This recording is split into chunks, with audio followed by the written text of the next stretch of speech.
Each day, from the moment we wake up, we have a chance to put on our spiritual armor.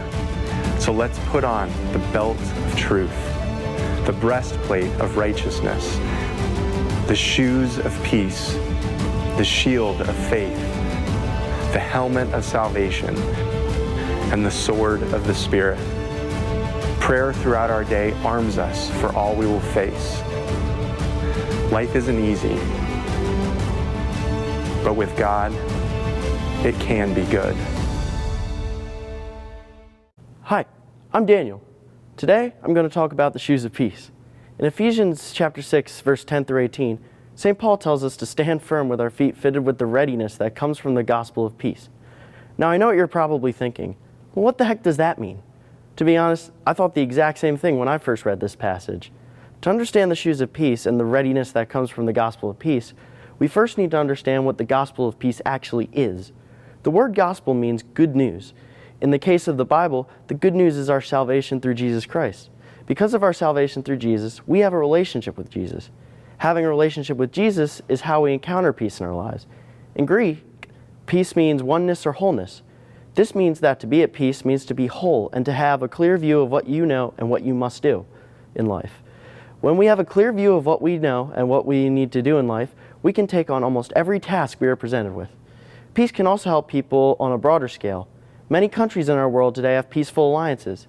These alliances help the countries involved to thrive. For instance, the countries can aid each other in times of war or disaster. They can also trade with each other to help each other's economies. This means that peace is not only beneficial to us as individuals, but to the countries we live in as well. In the case of the shoes of peace, peace can help us spread the good news of Jesus. Now you may be wondering why our feet are fitted with the readiness that comes with the gospel of peace. During the time when Jesus lived, wars were fought on rough ground. The ground would also be littered with weapons of fallen soldiers. Without shoes, it was impossible for soldiers to move without injuring their feet. It's the same way with the gospel of peace. If we are not at peace and do not know the gospel, we can't move to try and spread the gospel of Christ. This means that in order for us to work to spread the good news, we must be at peace and know the gospel of Jesus. During my life, there have been many times when I've needed to use the shoes of peace to complete a difficult task or get through a difficult situation. Over the past few years, I've struggled somewhat in my math classes. I would try to put in the work to succeed in those classes, but when the day of the test finally came, I would find that for some reason I didn't fully understand the material on the test, or I would get something wrong that I thought I understood. This made math very stressful for me. The night before a test, I would be extremely stressed out, and I would feel like no matter how much preparation I did, it wasn't enough. The next day during the test, if I saw something I didn't understand at first, I would begin to panic rather than just slowing down and thinking the question through. This stress ultimately contributed to me failing a few math tests. I asked God what I was doing wrong when it came to preparing for and doing my math assessments. Needless to say, I was definitely not at peace during these moments. Fast forward to around the middle of January this year, I had a calculus exam coming up. Before the exam, I had more time to prepare than I usually did before a test. While I was preparing for my exam, I realized what I had been doing wrong when it came to my math assessments.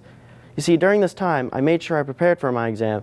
However, I also left time for me to keep my mind in check and make sure I wasn't getting too stressed out as the day of the exam came closer.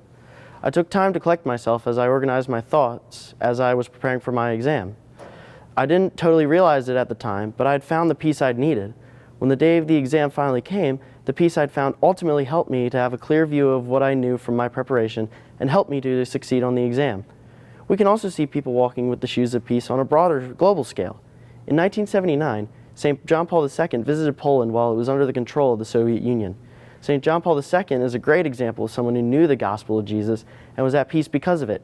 He used the shoes of peace to spread the gospel to the people of Poland and give them hope during a time when the people of Poland were suffering under communist rule. Ultimately, this event contributed to the end of communist rule in Poland.